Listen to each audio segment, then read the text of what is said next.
Varicose veins తో బాధపడుతున్నారా? భారతదేశంలోనే బెస్ట్ ట్రీట్మెంట్ అందించే ఏకైక హాస్పిటల్ ఏవిస్. అందరికీ నమస్కారం. నా పేరు మాధురి. మీరు చూస్తుంది సుమన్ టీవీ నెట్వర్క్. ఈ రోజు మనతో పాటు ఉన్నారు ప్రముఖ జ్యోతిష్య పండితులు బ్రహ్మశ్రీ తిరుపతి మూర్తి అవధాని గారు. నమస్కారం గురువు గారు. ఓం శ్రీ మహాగణాధిపతయే నమః. గురుగారు, దగ్గరలోనే షష్టగ్రహ కూటమి ఉంది. ఆ మర్నాడే మళ్ళీ ఉగాది ఉంది. దాని ఎఫెక్ట్ సంవత్సరం అంతా పడుతుందా, అసలు ఎలా ఉండబోతుందో అని చెప్పి చాలా మంది ఎదురు చూస్తున్నారండి. మాకు ఎలా ఉండబోతుంది అని. అయితే షష్టగ్రహ కూటమి వల్ల ఏ రాసుల వారికి ఎలాంటి అనుకూల ప్రతికూల ఫలితాలు రాబోతున్నాయన్నది తెలుసుకోవాలనుకుంటున్నాం గురుగారు. తప్పకుండా అమ్మా. ఈ అనుకూలము ప్రతికూలము అనేటువంటి విషయాన్ని కాసేపు పక్కన పెడితే ఈ కూటమి అంటే ఏంటి అనేటువంటి విషయాన్ని మనం తెలుసుకోవాలి. ఇందాక మీరు ఒక మాట అన్నారు చూసారా, చాలా మంది ఎదురు చూస్తున్నారని చెప్పి. ఎవ్వరు ఎదురు చూడట్లేదమ్మా. ఉంటే వస్తుంది, పోతే పోతుంది, ఉంటే ఉంటాం, పోతే పోతాం అనే స్టేజ్లోనే ఉన్నారు తప్పితే వచ్చేటువంటి దాన్ని తప్పించుకొని మార్గాంతరాలు వెతుక్కొని జీవితాన్ని నిలబెట్టుకుందాం అనేటువంటి ఆశ ఆలోచన చాలా తక్కువ మందికి ఉందమ్మా. బయట చూస్తున్నాం కదా, వచ్చిందా, వచ్చింది, ఏం చేస్తాం, రాలేదా, ఆయన చెప్పిన తప్పు కాబట్టి రాలేదు. కానీ ఒకటి వస్తుంది అన్న విషయం తెలిసిన తర్వాత అది రానియకుండా ఎన్ని ప్రయత్నాలు మేము చేస్తున్నామో ఎవరికి తెలియదు. దానికోసం అహర్నిశలు కష్టపడుతూ ఉంటాం మేము. ఆ విషయం అనవసరం. రాలేదా, ఆయన చెప్పాడు వస్తుందని, అయినా రాలేదు, ఆ రాయి వేయడానికి మేము సిద్ధంగా ఉంటాం అని ఉన్నారు. అసలు షష్టగ్రహ కూటమి అంటే ఏంటి? ఒక రాశిలో అంటే ఒక ఇంట్లో 6 వచ్చి ఉండటం. మామూలుగా అయితే కనుక షష్టగ్రహ కూటమి గురించి మనం అంత వివరంగా ఎన్ని వీడియోస్ చేసుకోవాల్సిన అవసరం లేదమ్మా ఏమాత్రం. షష్టగ్రహ కూటమి వచ్చిందంటే ఒక్కొక్కసారి అది శుభాన్ని కూడా ఇవ్వవచ్చు. కాబట్టి ఇన్ని రకాలుగా వీడియోస్ చేయాల్సిన అవసరం లేదు.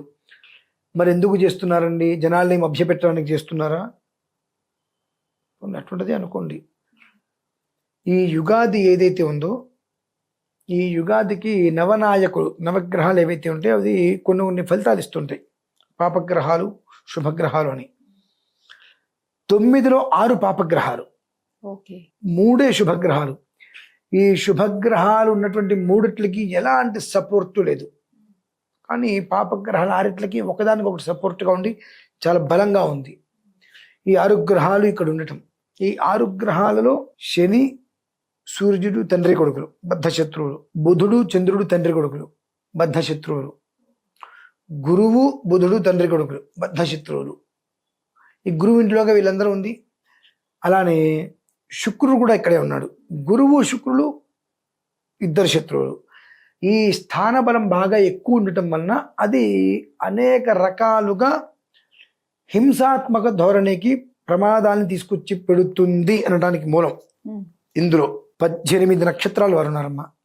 ఈ 18 నక్షత్రాల జన్మించిన వాళ్ళలో ఆడవారికి చాలా సమస్యలు ఎక్కువ మగవారి కన్నా. అదేంటండి? ఒక మగవాడు ఏదైనా సమస్య వచ్చి ఇంట్లో పడుకుంటే ఇల్లు ఏమైనా ఆగిపోతుందా? లేదు. అదే ఒక స్త్రీ సమస్య వచ్చి ఒక పూట అడ్డం పెడితే ఇంటికి ఏమవుతుంది? అసలు అటువంటి స్థితి మనం గమనించాలి. ఆ స్థితి మనం గమనించాలి. ఈ 18 నక్షత్రాలు ఏమేంటవి? ఆరుద్ర, స్వాతి, శతభిషం, భరణి, పుబ్బ, పూర్వాషాఢ, రోహిణి, హస్త, శ్రవణం, ఆశ్లేష, జ్యేష్ఠ, రేవతి, కృత్తిక, ఉత్తరాషాఢ, పుష్యమి, అనురాధ, ఉత్తరాభాద్ర. ఇవి 18 నక్షత్రాలమ్మా. ఈ 18 నక్షత్రాలలో జన్మించిన వారు మాత్రం చాలా అంటే చాలా జాగ్రత్తగానే ఉండి తీరాలి, మెలకువతో ఉండి తీరాలి. ఇందులోనూ గర్భవతులు చాలా జాగ్రత్త. ఎందువల్లంటే షష్టగ్రహ కూటమిలో తర్వాత మర్నాడు వచ్చే యుగాది స్థితిలో 6 గ్రహాలు పూర్తిగా కూడా నెగిటివ్ అనేటువంటిది ఇవ్వబోతున్నాయి. ఆ నెగిటివ్ మనలాంటి వాళ్ళకి ఇస్తే మనం కొద్ది గొప్ప తట్టుకోగలుగుతాం. కానీ భగవంతునికి ఒకటే నమస్కారం చేస్తా, గర్భవతులకి మాత్రం ఎలాంటి అపకారము జరగవద్దు అని. ఎందువల్లంటే ఆ స్త్రీ గర్భవతి అయిన తర్వాత అనుక్షణం ఆ పుట్టే పిల్లల కోసం తాపత్రయపడుతూ ఉంటుంది, చూసుకోవాలని చెప్పి ఎంతో ఆనందపడుతుంటుంది. ఏదన్నా జరగరాంది జరిగితే ఆమె బాధ వర్ణనాతీతమమ్మ. ఎవరికి రాదు, ఎవరు పడకూడదు బాధ. అంటే వాళ్ళకి ఎలాంటి అగ్గచాట్లు ఇబ్బందులు పడకుండా మనలాంటి వారికి ఏదైనా అటు ఇటు వచ్చినా కింద మీద పడి మనం సర్దుకోగలుగుతాం. భగవంతుడు ఆ ఓపిక కొద్ది గొప్ప ఇచ్చాడు కాబట్టి అదొక్కటి నేను కోరుకుంటా. కానీ ఈ 18 నక్షత్రాల వారు మాత్రం చాలా జాగ్రత్తతో కూడి ఉండాలి. 2, ప్రమాదం అనేటువంటిది గత 24-30 రోజుల నుంచి భరణి, పుబ్బ, పూర్వాషాఢ, రోహిణి, హస్తాశ్రవణం, ఆశ్లేష, జ్యేష్ఠ, రేవతి ఈ 9 నక్షత్రాల వారు మాత్రం చాలా ఎక్కువగా అనుభవిస్తున్నారు. ఏదైతే చేతికి వస్తుంది మనం నిలబడతామో అంటావో అవన్నీ కూడా బూడిదలో పోసిన పన్నీర్ అయినట్టుగా అన్ని చేతుల వరకు వచ్చి రేపు ఉదయానికల్లా మన ఇంట్లో అన్నీ ఉంటాయి, ఉదయానికి అన్నీ వెనక్కి వెళ్ళిపోతాయి కంప్లీట్గా. అంటే ఒక రకంగా చెప్పాలంటే కొంతమంది అండర్ గ్రౌండ్ కూడా వెళ్ళిపోయే స్టేజ్ వచ్చేసింది. అంతటి భయంకరమైనటువంటి సిచ్యువేషన్స్ ఈ 9 నక్షత్రాల వారు అనుభవిస్తున్నారు. భగవంతుడి యొక్క అనుగ్రహం వల్ల ఒక మోస్తరి ఈ ఉగాది నుంచి 9 నక్షత్రాల వారికి ఊపిరి పీల్చుకోవడానికి కూడా ఒక అవకాశం ఉండవచ్చు. కానీ ఇప్పుడు గడిచినటువంటి 24-30 రోజులుగా మాత్రం మామూలుగా జరిగిన వీళ్ళ పరిస్థితి దినదిన గండం 100 ఏళ్ళ దర్శనం ఆ స్థితిలో అయిపోయింది. మొత్తం సెట్ అయిపోయింది, రెడీ, మొత్తం తక్కువ రోజు అయిపోయింది. ఏం లేదు, అన్ని డోర్లు మూసుకుపోయే స్టేజీ. చిన్న రంధ్రం దొరికితే ఆ రంధ్రాన్ని జాగ్రత్తగా పెంచుకుంటూ వీళ్ళు దాన్ని పెద్ద తీసుకొని ఆ వెలుతురు తీసుకొని ఊపిరి తీసుకొని వీళ్ళు మళ్ళీ కొత్త జీవితం ప్రారంభం చేసే స్టేజ్లో. ఇందులో కొంతమందికి శస్త్రచికిత్సలు లాంటివి ఏదైనా జరిగేటువంటి అవకాశాలు కూడా ఈ పాటికి జరిగి ఉండాలి ఈ నక్షత్రాలలో, ఈ 9 నక్షత్రాల్లో. కనుక వీరందరూ కూడా కొన్ని రకాల ఉపశమనాలు చేసుకోగలిగితే అది సుఖంగా ఉంటుంది. అదేమిటి అంటే కామాక్షి అమ్మవారమ్మ, ఎక్కడ గౌహతి, అస్సాం. ఆ కామాక్షి అమ్మవారి ఆలయంలో 28వ తారీఖు రాత్రి కొన్ని విధానాలుగా గౌరీ గంధర్వ ఆరాధన చేసుకొని అక్కడ నిద్ర చేసి మర్నాడు మహామంత్ర యంత్ర తంత్ర విషమూలికాది ప్రయోగ ఉపసంహారములకి సంబంధించినటువంటి మహామంత్ర ప్రయోగాల్ని కూడా పూర్తి చేసుకొని అమ్మవారిని దర్శనం చేసుకొని కొన్ని రకాల బలిహరణలు అంటారమ్మ, అవి ఇచ్చుకొని కంచి బయటికి రాగలిగితే 45% బయటపడతాం. 65 పడతాం, 75 పడతాం, 95 పడతాం అనే మాట పచ్చి అబద్ధం. 45% మనం బయటపడ్డామంటే నిజంగా మన అదృష్టవంతులేమ్మా. దానికే కాస్త ఉపశమనం ఫీల్ అవుతా ఉన్నాం చాలా. 45% బయటపడ్డారంటే అమ్మయ్య నాకు ఇబ్బంది లేదు ఇంకా అనేటువంటి స్థితి మనకు ఏర్పడుతుంది. ఆ రకంగా ఊబిలో అలా చిక్కుకుపోయే స్టేజ్ ఉందమ్మా. 28వ తారీఖు బయలుదేరి గౌహతి వెళ్ళి, మేము వెళ్తున్నాం అమ్మా 28వ తారీఖు ఉదయం బయలుదేరి గౌహతి వెళ్ళి అక్కడ ఆ రోజు రాత్రి మంత్రప్రయోగము తంత్రప్రయోగములు 2 విధానాలుగా ప్రయోగములను పూర్తి చేయించి కొన్ని రకాల బలులు కూడా ఇప్పించి మర్నాడు సాయంత్రం బయలుదేరి మళ్ళీ హైదరాబాద్కి రావడం జరుగుతుంది. మాతోటి బయలుదేరి ఎవరన్నా వస్తారన్నా శుభం కాదు, ఎవరన్నా ముందే వెళ్ళి కూర్చుంటామన్నా శుభం. కానీ ఏది ఏమైనా ప్రత్యక్షంగా కానీ పరోక్షంగా కానీ 28వ తారీఖు అమావాస్య రాత్రి ఎట్టి పరిస్థితులలో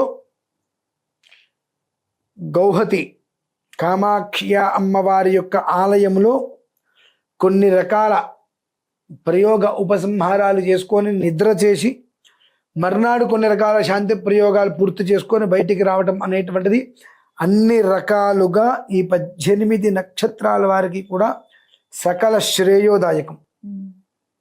మేం దేనికి వెళ్తున్నాము అంటే 2 విధానాలు. ఒకటి, ఈ 18 నక్షత్రాల్లో జన్మించిన జాతకులకు ఏదో మంచి జరగాలని మేము వెళ్ళట్లేదమ్మా. ఈ 18 నక్షత్రాలకు శాంతి చేయడానికి వెళ్తున్నాం.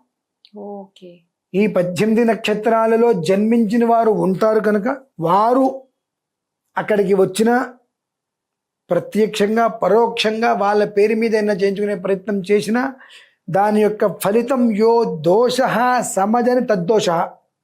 సమజనిది అంటే సమాంతరం. ఏ నక్షత్రానికి ఈ యొక్క షష్ఠగ్రహ కూటమి యొక్క ప్రభావం పొంచి ఉంది, ఏ నక్షత్రాలు ఇబ్బంది పడేటువంటి గమనాలు ఉన్నాయో ఆ నక్షత్రాలకి ఉపసంహార శాంతి కోసమే మేము వెళ్తున్నాం. కనుక ఆ నక్షత్రాల్లో జన్మించిన వారు కూడా ప్రత్యక్షంగా లేక పరోక్షంగా కనుక అందులో పాల్గొన్నట్లయితే నక్షత్రానికే శాంతి ఉందంటే ఆ నక్షత్రాన్ని అనుసంధానంలో ఉన్న మనకి ఇంకెంత ఉంటుంది ఆ దోషం అనేటువంటిది నిర్ణయించుకొని ఎవరికి వారు అక్కడికి వచ్చే ప్రయత్నమా పరోక్షంగా నిర్వహించే ప్రయత్నమా చేసుకోగలిగితే ఆ అమ్మవారి యొక్క అనుగ్రహంతో వారందరూ చక్కగా క్షేమంగా ఉంటారు అనేటువంటి మాత్రం నేను ఖచ్చితంగా చెప్పగలనమ్మా. కేవలం షష్ఠగ్రహ కూటమి ఒక్కటే అయితే అసలు ఏం అవసరం లేదు. నవనాయకుల 6 కూడా పూర్తిగా శత్రుకృతంగా బల పరాక్రమాలతో కూడి ఉండటం, పాపగ్రహాలుగా చెంది ఉండటం, మిగిలిన 3 గ్రహాలు శుభులైనప్పటికీ కూడా వాళ్ళకి బలం సరైన రీతిలో లేకపోవటం వలన అనవసరమైనటువంటి ఎన్నో రకాలైనటువంటి సమస్యలు ఎదుర్కొనేటువంటి పరిస్థితులు ఈ 18 నక్షత్రాలకు ప్లస్ 18 నక్షత్రాల జాతకుల వ్యక్తులకు కూడా స్త్రీలలో ఎక్కువగా ఈ ఒక్క విధానాలు ఉన్నాయి కనుక వాళ్ళందరినీ రక్షించు తండ్రి అన్న ఉద్దేశంతో మేము వెళ్తున్నాం కాబట్టి ఆ 28వ తారీఖు మాతో రావచ్చు. ఇక ముందేనా వాళ్ళు ట్రైన్లో మేము ఫ్లైట్లో వెళ్ళి వచ్చేస్తామమ్మా. కొంతమంది మాతో బయలుదేరి రావచ్చు, లేదంటే ఆ టైంకి వాళ్ళు రైల్లో అయినా బయలుదేరచ్చు. రాలేని పక్షం పరోక్షంగా అయినప్పటికీ కూడా ఆ ప్రక్రియని పూర్తి చేసుకోగలిగితే ఆ అమ్మ అనుగ్రహంతో క్షేమంగా ఉంటారమ్మా. అది పరిస్థితి. చాలా చక్కగా తెలియజేశారు గురువు గారు. ఎందుకంటే 18 నక్షత్రాల వాళ్ళు నిజంగా దీనికి ఎఫెక్ట్ చాలా అవుతుంది కాబట్టి ఎలాంటి విపత్తులన్నా ఎదుర్కోవాల్సిన సమయం నాకు దగ్గరలో ఉంది. దాన్ని మనం అధిగమించడానికి మీరు తలపెట్టిన ఈ కార్యక్రమంలో ప్రతి ఒక్కరు కూడా పాలు పంచుకోవాలి, మంచి ఫలితాలు పొందాలని మనస్ఫూర్తిగా కోరుకుంటూ ధన్యవాదాలండి.